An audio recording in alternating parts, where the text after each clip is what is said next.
Kebijakan pemerintah menaikkan harga bahan bakar minyak BBM subsidi pertalit dan solar diprediksi akan mendongkrak tingkat inflasi di negeri ini.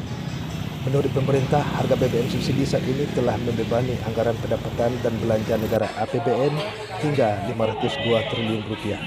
Terkait hal ini, legislator asal Sumatera Barat, Nevi Zoerina, meminta kepada pemerintah untuk tidak menaikkan harga BBM subsidi dengan solusi lebih memperketat pengguna pertalit dan solar. Menurut Nevi, bahwa dampak dari kenaikan harga pertalit diprediksi akan memicu tingkat inflasi yang sangat besar.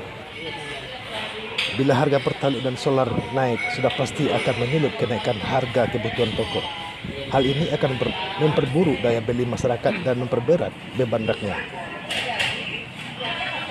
Menurut Nevi Zoerina dari fraksi PKS ini, namun subsidi BBM ini ada solusi dengan mendisiplinkan penggunanya. Tidak perlu kendaraan mahal untuk mengkonsumsi BBM bersubsidi. Assalamualaikum warahmatullahi wabarakatuh. Bapak Ibu wartawan yang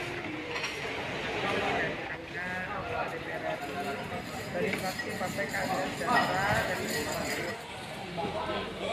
apa lagi lah ya. Tapi bentuk itu kan subsidi ya untuk zaman sekarang pandemi ini, di masa pandemi ini tentu kita ingin ekonomi bergerak ya. Jadi memang kita tolaklah kenaikan harga BBM untuk sekarang ini.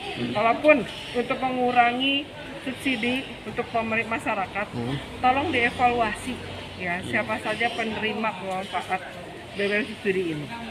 Ya, jadi dibuat pembatasan-pembatasannya. Misalkan seperti mobil yang di bawah 1.500 cc boleh pakai pertalite, di atas nggak boleh. Mobil mewah nggak boleh pakai pertalite.